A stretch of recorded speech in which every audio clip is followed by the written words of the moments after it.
Hello friends, Gauri Shankara ಧಾರಾವಾಹಿಯ ಇಂದಿನ ಸಂಚಿಕೆ ಏನಾಗುತ್ತೆ ಅಂತ ಟಿವಿಗೂ ಮುಂಚೆ ನೋಡ್ಕೊಂಬರೋಣ. ಅದಕ್ಕೂ ಮುಂಚೆ ನನ್ನ ಚಾನಲ್ಗೆ ಏನಾದರೂ ಸಬ್ಸ್ಕ್ರೈಬ್ ಆಗದೆ ವಿಡಿಯೋಸ್ನ ನೋಡ್ತಾ ಇದ್ದರೆ ದಯವಿಟ್ಟು ಸಬ್ಸ್ಕ್ರೈಬ್ ಮಾಡ್ಕೊಳ್ಳಿ. ಸಂಚಿಕೆ ಆರಂಭದಲ್ಲಿ ಗೌರಿ ಮತ್ತು ಇನ್ಸ್ಪೆಕ್ಟರ್ ತುಂಬನೇ ಮಾತಾಡ್ತಾ ಇರ್ತಾರೆ. ಏನಪ್ಪ ಅಂದರೆ, ಈ ರೀತಿಯ ಒಂದು ಅಪಘಾತದ ಹಿನ್ನೆಲೆ ಏನಾಗಿದೆ, ಸೊ ಯಾಕೆ ಯಾರು ಈ ರೀತಿ ಮಾಡಿಸ್ತಾ ಇದ್ದಾರೆ, ಅದರಲ್ಲೂ ಭುವಿ ನನ್ನ ಜೊತೆಲಿದ್ದಾಗ ಈ ರೀತಿಯ ಒಂದು ಆಕ್ಸಿಡೆಂಟ್ ಜಾಸ್ತಿ ಆಗ್ತಾ ಇದ್ದಾವೆ, ಯಾರು ಇದಕ್ಕೆ ಕಾರಣ ಆದಷ್ಟು ಬೇಗ ಕಂಡುಹಿಡಿಬೇಕು, ನೀವು ಆದಷ್ಟು ಬೇಗ ಇನ್ವೆಸ್ಟಿಗೇಷನ್ ಸ್ಟಾರ್ಟ್ ಮಾಡಿ ಸರ್ ಅಂತ ಎಲ್ಲನೂ ಸಹ ಒಂದು ಚಾಚು ತಪ್ಪದೆ ಹೇಳ್ತಾ ಇರ್ತಾಳೆ. ಇನ್ನು ಎಲ್ಲ ಮಾತು ಕೇಳಿಕೊಂಡು ನಮ್ಮ ಇನ್ಸ್ಪೆಕ್ಟರ್ ಆಲ್ರೆಡಿ ಇನ್ವೆಸ್ಟಿಗೇಷನ್ ಸ್ಟಾರ್ಟ್ ಆಗಿದೆ ಮೇಡಮ್, ಎಲ್ಲ ಕಡೆ ಫುಲ್ ಬಂದೋಬಸ್ತ್ ಮಾಡಿದ್ದೀವಿ ಅಂತ ಎಲ್ಲನೂ ಸಹ ಹೇಳ್ತಾ ಇರ್ತಾರೆ. ಸೊ ಹೇಳ್ತಾ ಒಂದು ಸನ್ನಿವೇಶದಲ್ಲಿ ಇನ್ನು ನಮ್ಮ ಕಾನ್ಸ್ಟೇಬಲ್ ಅಲ್ಲಿ ಒಬ್ಬ ಕುಡುಕನ್ನ ಎಳ್ಕೊಂಬರ್ತಾನೆ. ಕಾನ್ಸ್ಟೇಬಲ್ ಎಳ್ಕೊಂಬಂದು ಆ ಕುಡುಕನಿಗೆ ಚೆನ್ನಾಗಿ ಹೊಡಿತಾ ಇರ್ತಾನೆ. ಇದನ್ನು ನೋಡಿದಂತಹ ಗೌರಿ, ಯಾರಿದು, ಏನಿದು, ಈ ಕುಡುಕ ಯಾರು ಅಂತ ಕೇಳಿದಾಗ, ಹೌದು ಮೇಡಮ್, ಇವನು ಅಲ್ಲಿ ರೋಡಾಗೆ ಕುಡಿದು ಒದ್ದಾಡ್ತಿದ್ದ, ಚೆನ್ನಾಗಿ ಕೂಗಾಡ್ತಿದ್ದ, ಏನು ಈ ರೀತಿ ಮಾಡ್ತಾ ಇದ್ದಾನೆ ಅಂತ ಹೇಳಿ ಇವನ್ನ ಒದ್ದು ಎಳ್ಕೊಂಬಂದೆ. ಇವನು ತುಂಬಾ ಕೆಟ್ಟವನು ಮೇಡಮ್, ಇವನು ಹೆಂಡ್ತಿಗೆ ತುಂಬ ಹಿಡ್ಕೊಂಡು ಚೆನ್ನಾಗಿ ಹೊಡಿತಾನೆ, ಹೆಂಡ್ತಿನ ಎಲ್ಲೂ ಸಹ ಜೀವನ ಮಾಡೋಕ್ಕೆ ಬಿಡ್ತಿಲ್ಲ. ಪಾಪ ಆ ಹೆಂಡ್ತಿ ಕೆಲ್ಸಕ್ಕೆ ಹೋಗಿ ದಿನ ದುಡಿದು ಸಂಬಳ ತಂದರೂ ಸಹ ಸಂಬಳನೂ ಸಹ ಇವಳು ಕೈಗೆ ಕೊಡಬೇಕು, ಆ ರೀತಿ ಹಿಂಸೆ ಕೊಡ್ತಾ ಇದ್ದಾನೆ. ಅವಳಿಗೆ ಜೀವನ ಮಾಡೋಕ್ಕೂ ಸಹ ಬಿಡ್ತಾ ಇಲ್ಲ, ಹಿಡ್ಕೊಂಡು ಚೆನ್ನಾಗಿ ಹೊಡೆದು ಅವಳನ್ನ ತುಂಬ ಒಂದು ಹಿಂಸೆ ಕೊಡ್ತಾನೆ ಮೇಡಮ್.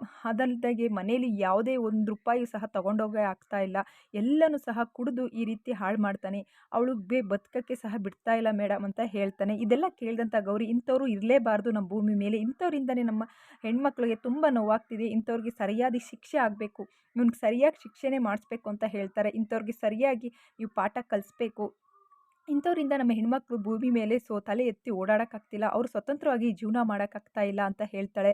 ಇನ್ನು ಇದನ್ನೆಲ್ಲ ದೂರದಲ್ಲೇ ನಿಂತ್ಕೊಂಡು ನೋಡ್ತಿದ್ದಂಥ ಭುವಿಗೆ ಶಾಕ್ ಆಗುತ್ತೆ. ಅಂದರೆ ಕುಡಿಯೋರು ಇಷ್ಟು ಕೆಟ್ಟವರಾ, ಅಂದರೆ ಕುಡಿಯೋರು ಇಷ್ಟೆಲ್ಲ ಮಾಡ್ತಾರೆ ಅಂದರೆ, ಸೊ ಆಲ್ರೆಡಿ ಅಂದರೆ ನನ್ನ ಫ್ರೆಂಡು ಈ ರೀತಿ ಕುಡ್ಕೊಂಬಂದು ನನ್ನ ಹತ್ರ ಬಂದಿದ್ನಲ್ಲ, ಸೊ ಅವ್ನು ಇಷ್ಟು ಕೆಟ್ಟವನಿರ್ಬೋದು ಅಂತ ಮನಸ್ಸಲ್ಲಿ ಭುವಿಗೆ ಅಂದರೆ ಫ್ರೆಂಡ್ ಬಗ್ಗೆ ತುಂಬಾ ಒಂದು ಕೋಪ, ಅಂದರೆ ಅವಳ ಮನಸ್ಸಲ್ಲಿ ಈಗ ಆಲ್ರೆಡಿ ಬಂದ್ಬಿಡುತ್ತೆ. ಯಾಕಂದರೆ ಕುಡಿಯೋರು ಈ ರೀತಿ ಎಲ್ಲ ಮಾಡ್ತಾರೆ ಅಂದರೆ ಅವ್ರು ಹೆಂಗೆ ಜೀವನ ಮಾಡ್ತಾರೆ, ಅವ್ರು ಯಾವ ಥರ ನೋಡ್ಕೊತಾರೆ ಅನ್ನೋದನ್ನು ನಮ್ಮ ಭುವಿ ಮನಸ್ಸಲ್ಲಿ ಆಲ್ರೆಡಿ ಬರುತ್ತೆ. ಇನ್ನು ಗೌರಿ ಹತ್ರ ಬಂದ್ಬಿಟ್ಟು, ಯಾಕೆ ಮಗಳೇ ಏನಾಯಿತು ಅಂತ ಕೇಳಿದಾಗ, ಅಮ್ಮ ಕುಡ್ಕರು ಅಷ್ಟು ಕೆಟ್ಟವರಾ, ಕುಡಿಯೋರು ಈ ರೀತಿ ಎಲ್ಲ ಮಾಡ್ತಾರೆ ಅಂದರೆ ನನಗೆ ಈ ರೀತಿ ಎಲ್ಲ ಮಾಡ್ತಾರೆ ಅಂತ ಗೊತ್ತಿರಲಿಲ್ಲ ಅಮ್ಮ, ಅಂದರೆ ಕುಡುಕರು ಅಂದರೆ ಇಷ್ಟು ಕೆಟ್ಟ ರೀತಿಯಲ್ಲಿ ಮಾಡ್ತಾರಾ ಅಮ್ಮ, ಹೆಂಡ್ತಿನೆಲ್ಲ ಹೊಡಿತಾರಾ, ಈ ರೀತಿ ಮಕ್ಕಳನ್ನೆಲ್ಲ ಬೈದು ಹೊಡಿತಾರಾ ಅಮ್ಮ ಅಂತ ಕೇಳಿದಾಗ, ಹೌದಮ್ಮ ಕುಡುಕರು ಅಷ್ಟು ಕೆಟ್ಟವರು, ಅವರು ಸರಿ ಇಲ್ಲ, ಹೆಂಡತಿ ಮಕ್ಕಳನ್ನ ಸಾಕಲ್ಲ, ಇಂಥ ಕೆಟ್ಟು ಜನ ಇರಬಾರ್ದು ಭೂಮಿ ಮೇಲೆ ಅಂತೆಲ್ಲ ಬೈತಾಳೆ. ಇದನ್ನೆಲ್ಲ ಮನಸ್ಸಲ್ಲಿ ಆಲ್ರೆಡಿ ತಿಳ್ಕೊತಾಳೆ. ಯಾಕಂದರೆ ಫ್ರೆಂಡ್ಸ್ ಆಲ್ರೆಡಿ ಬಂದು ಈ ರೀತಿ ಕುಡ್ಕೊಂಬಂದು ಭೂವಿನ ತಬ್ಗೊಳಕ್ಕೆ ಬಂದಾಗ ಈ ರೀತಿ ಅನುಭವ ಆಗಿರುತ್ತೆ. ಇನ್ನು ಮತ್ತೊಂದು ಕಡೆ ಶಂಕ್ರಂಗೆ ತುಂಬಾ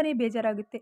ನಾನು ಭೂವಿ ನನ್ನ ಹತ್ರಕ್ಕೆ ಬರಲಿಲ್ಲ, ಭೂವಿ ನಾನು ಮಾತಾಡಿಸಿಲ್ಲ ಅಂತ ಫುಲ್ಲು ಟೈಟ್ ಆಗಿಬಿಟ್ಟು ನನಗೆ ಗೌರಿ ಬೇಕು, ಗೌರಿಯ ಎಲ್ಲ ಲಕ್ಷಣ ಭೂವಿ ಹತ್ರ ಇದೆ, ಭೂವಿ ತೊಡೆ ಮೇಲೆ ಮಲ್ಕೊಂಡ್ರೆ ಗೌರಿ ತೊಡೆ ಮೇಲೆ ಮಲ್ಕೊಂಬೋದು, ಗೌರಿ ನೋಡ್ದಂಗೆ ಆಗುತ್ತೆ, ನಾನು ಗೌರಿನ ಬಿಟ್ಟು ಇರೋಕ್ಕಾಗ್ತಿಲ್ಲ, ನಾನು ಆದಷ್ಟು ಬೇಗ ಗೌರಿನ ನೋಡಬೇಕು, ಗೌರಿನ ಮಾತಾಡಿಸ್ಬೇಕು, ನನ್ನನ್ನು ಗೌರಿ ಹತ್ರ ಕರ್ಕೊಂಡೋಗ್ರಿ ಅಂತ ಹೇಳ್ತಾ ಇರ್ತಾರೆ. ಇನ್ನು ಕೋಳಿ ಮತ್ತು ಚುರುಮುರಿ, ಹಣ ಸಮಾಧಾನ ಮಾಡ್ಕೊಳ್ಳೋಣ, ಆದಷ್ಟು ಬೇಗ ಸತ್ಯ ಎಲ್ಲ ಗೊತ್ತಾಗುತ್ತೆ, ಸೊ ನಿನ್ನೂ ಸಹ ಗೌರಕ್ಕೂ ಒಂದು ಮಾಡಿಸೋದು ನಮ್ಮ ಜವಾಬ್ದಾರಿ ಅಣ್ಣ ಅಂತ ಹೇಳ್ತಾರೆ.